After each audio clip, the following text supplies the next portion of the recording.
You're listening to the Second Look Podcast, where we take a closer look at what we're learning each Sunday at Connection Church to help you grow in your walk with Christ. Here are your hosts, Pastor Joe Terreri and Pastor Dan DeRochers. Welcome to the Second Look. My name is Dan. My name is Luis. And we're here talking about issues, not mine, yours, Luis. No, yours. You have issues. I do have a lot of issues, if we're being truthful. I have a lot of issues, but I'm the one asking the questions. Oh, boy. So here we go. Great to have you on the pod today, Luis. Thank you for having me. Really appreciate you sharing with us yesterday. In the sermon, we talked about the woman with the issue of blood, and that was the first story, and then the second story being your story. And I talked to my neighbor yesterday, and who had started attending here at the beginning of the year, and had never heard your story. And I think maybe the last time you shared it was it 2021? Yeah, several years ago. Yeah. Yeah. So many people among us wouldn't be familiar with your story. And man, he was like, Pastor Luis had us at the edge of our seats. He was trying to catch up with you after, but you had some people talking to you. But man, he was just so touched. And I know many were touched by you sharing the story. And it's not only your story, but it's the story of what the Lord has done in your life. Yes, Dan.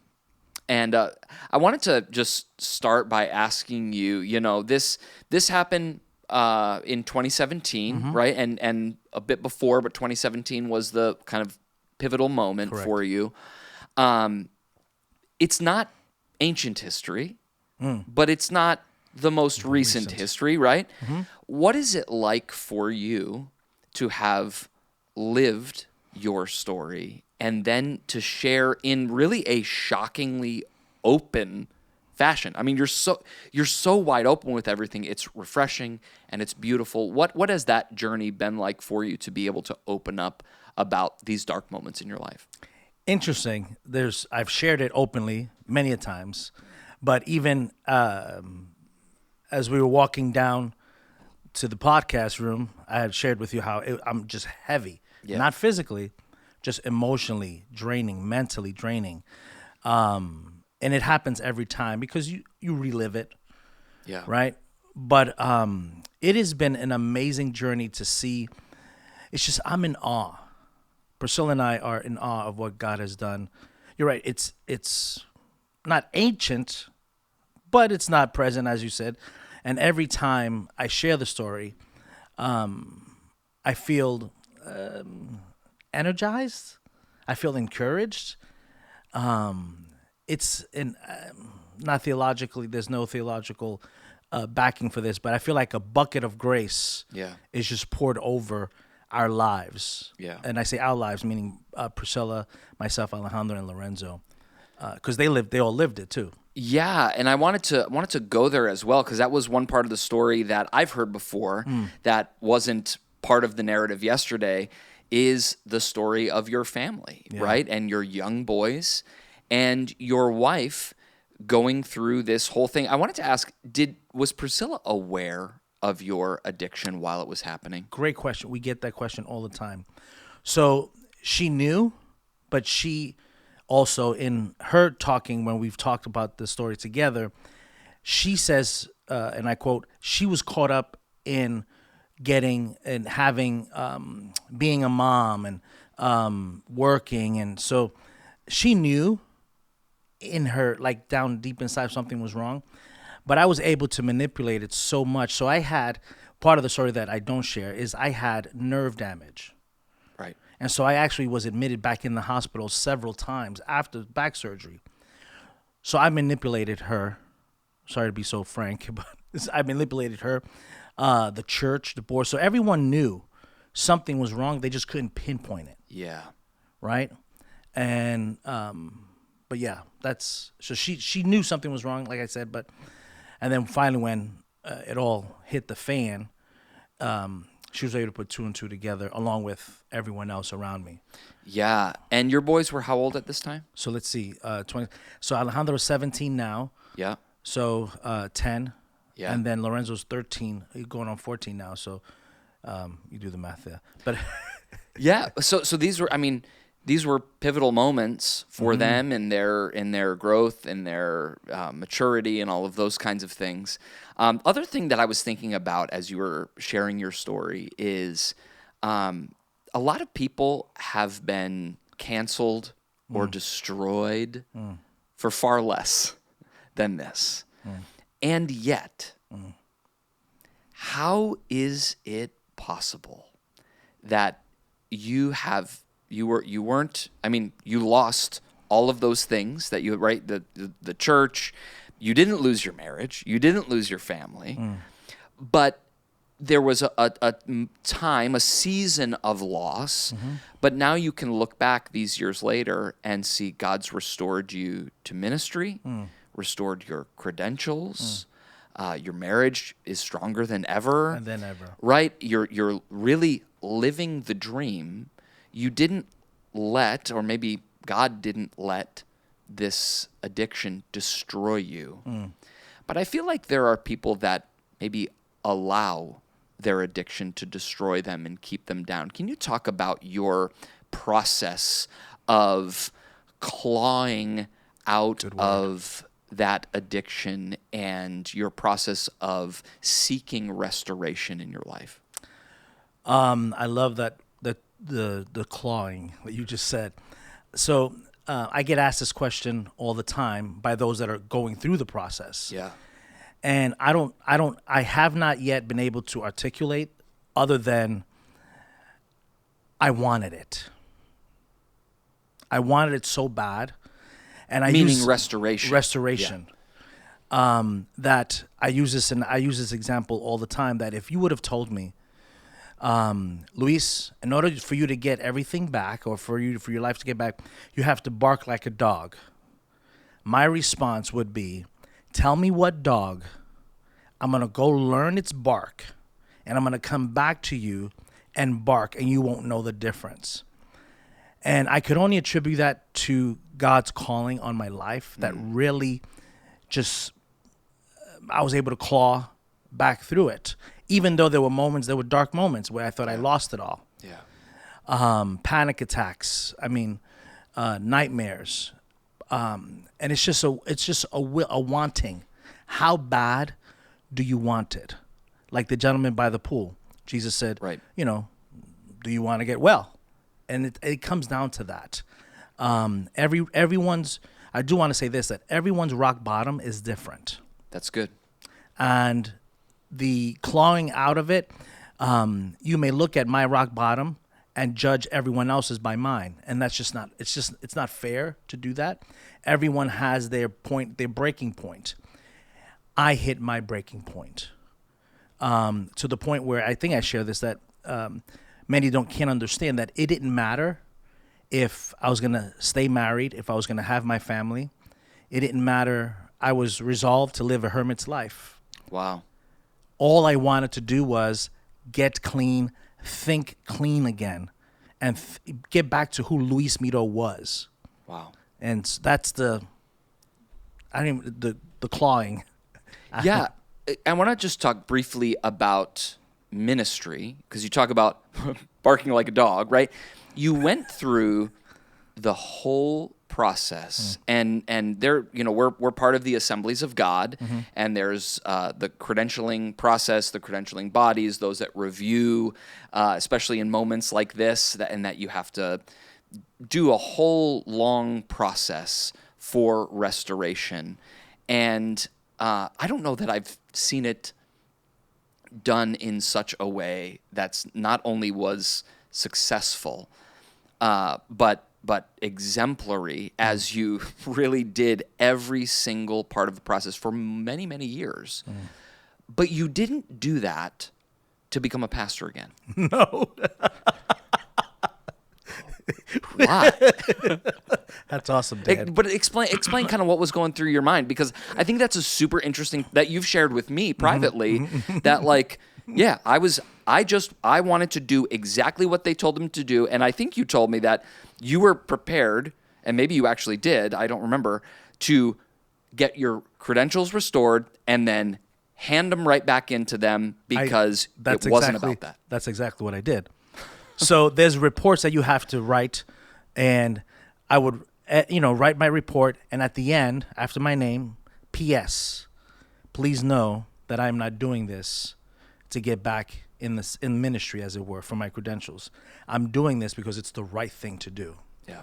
So here's my thought is, as an Assembly of God pastor, I offended not only God, the people, but they placed the calling, the trust, the umbrella, the Assemblies of God.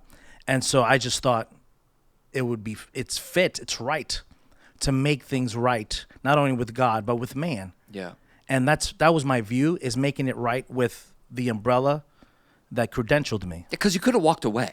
Yes, sir. Right? You offended them, like, okay, well, I'm never going to do that again, so forget you. I'm gonna move on with my life. But you wanted to make it right, and that's, I mean, we see examples of Jesus, right, growing in favor with God and man. And I think that's awesome. But as you were walking through that process, your life must have been perfect. I mean, you must have been living the dream. What's happening in your life in the intermediary, right? You send this email, which you shared. So you shared that, and then you shared the kind of the end of the story, and I'm restored, and I'm a child of God, and all of those kind of things. What happened in the middle? So, interesting enough, so in the beginning, my Assemblies of God experience, I pastored. I was on the pastoral staff of a church in Brockton, Massachusetts, which you know of, Brockton Assembly of God, and I ended up, so part of the restoration process, you have a supervising pastor, and you submit to them. And just so happens that I was near Brockton Assembly, and so the pastor there, Steve Warner, who's he just retired, he was my supervising pastor, and so I attended that church. My first service there, I sat in the back row and cried the whole time. I actually left. I couldn't stay. Wow. Because it was in my face. It wasn't meant to be in my face. It wasn't meant to be. I agreed to, okay, we'll attend Brockton Assembly of God. But here I was now, years later, as just John Smith. Yeah. Broken, going through the process. It was humiliating. It was like my first Christmas Eve service. Yeah. I wept because I wasn't involved. I wasn't doing anything. It was during that time that I learned that I'm Luis Miro, a child of God, not Pastor Luis Miro doing stuff in a service in a church. Does that make sense? Yeah, yeah, for sure. And it was during that restoration time where I just sat and did nothing. And that I began to find my identity in Jesus, not in my title or in a card. Yeah. It was tough. It was a humbling process, to say the least, and it was the best process for Priscilla and I, because there was no outside influences, ministry, right? There's just outside influences when you're in ministry, and Priscilla and I went through an intensive marriage retreat center in North Carolina, and she was going through counseling as well. Rose Hinton helped her through the process, and so we were both in it together. That's awesome. How? It's kind of a practical question, but in not every job does an addiction cause you to lose your career track, right? So you had been a pastor for years, right? You had been at Brockton. You were working on a building project at the church that you were pastoring at the time, right? And now your career and your source of income is gone. What did you do? So I don't think we have enough time for this one. It's in the book. So I came back. I have to work now. Yeah. And so there's zero trust with Priscilla. And so she started the ball rolling in looking at places where they were close by for employment. Yeah. And so she found the place. It's called Norwood, Mass, because we were living with my in-laws in Westwood. Norwood's right next door. Norwood Cabinet Making. They had help wanted. Wow. you know as well as anyone that Oh, knows you've me, made your fair share of cabinets, right? Luis, right? Like I know how to swing a hammer, not right. And so I went in yeah. because I knew I needed to do it once again, right? If nothing else, I needed to show my wife and my family that I'm doing this. So I go in and I meet a guy who I don't know who he is at this point. He's like, yeah, how can I help you? I said, yeah, I'm here to, fill out application. I see the, help wanted. He's like, oh, so you have experience? I said, no, I've never built a cabinet in my life. And he was shocked to hear. He's like, so what are you doing here? Right. And Dan, I didn't know what else to say. Just to be honest, right? Correct. So I shared the story. And then I say, well, I could work. I could start work. I'll clean. I'll do whatever. But then my wife and I have to go away in 2 weeks to a marriage retreat. Right. To build, to help. He's like, hold on. He walks me up to the HR office.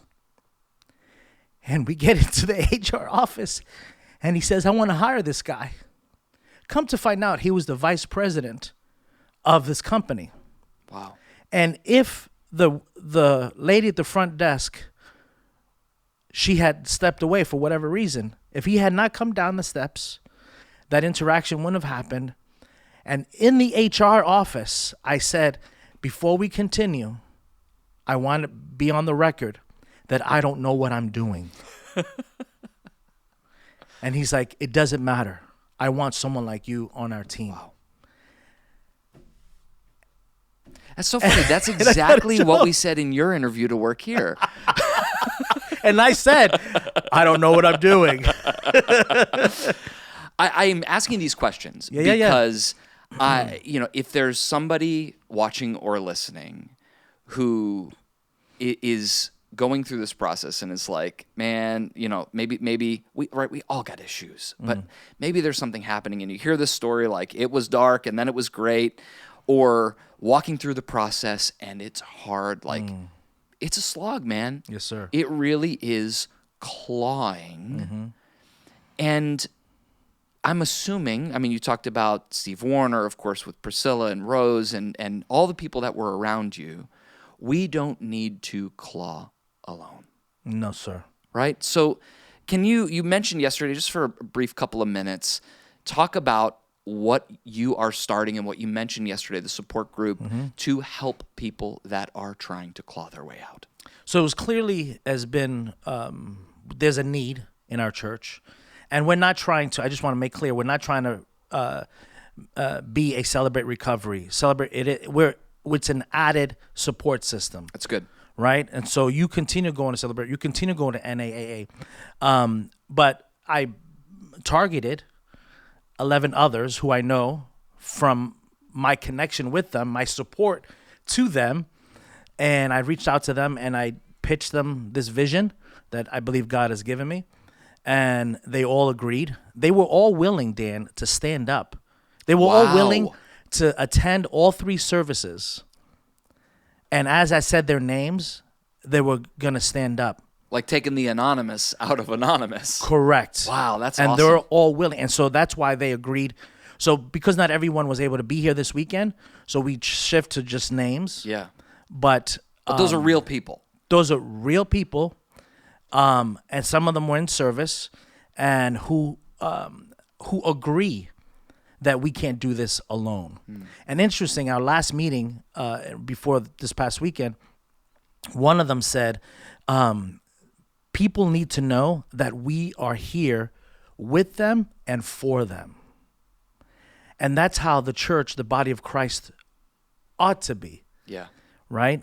And so we're doing this together, where I'm looking down at the aisle where I'm sitting, and I see a Dan worshiping, and I'm worshiping, and we know we're in this thing together. Yeah, that's so We're good. worshiping through our issues together. Yeah. And so this is, people can still email you, right? Yes. Luis@cometoconnect.com, subject line, issues. and you're going to be forming this group, and there'll be more information. And will it be a regular meeting? What's that going to look like? Yeah, so starting September 16th, and we're going to meet every other week, every 2 weeks. We're starting slow. We're not trying to, let's just start and gather together. Yeah. For prayer, fellowship, right? We're not getting intense, looking through scripture, devotional. And then the goal is to break up into groups, into smaller subgroups. And then, men with men, women with women. It's a biblical faith-based support group to back up what the meetings they're already attending. Once again, this is not to take away from Celebrate Recovery or other, groups that they're attending. It's to know that it's a safe place. That when you come to Connection Church, I mean, you the letter from Lauren Good and Pastor Joe, just saying that 5 days later. Yeah. We just want to create that here, because I experience the opposite when I came out from certain friends, colleagues. Yeah.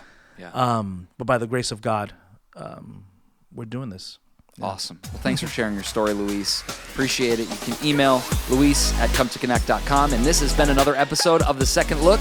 You can catch this sermon and much more at our website, cometoconnect.com. Have a great week.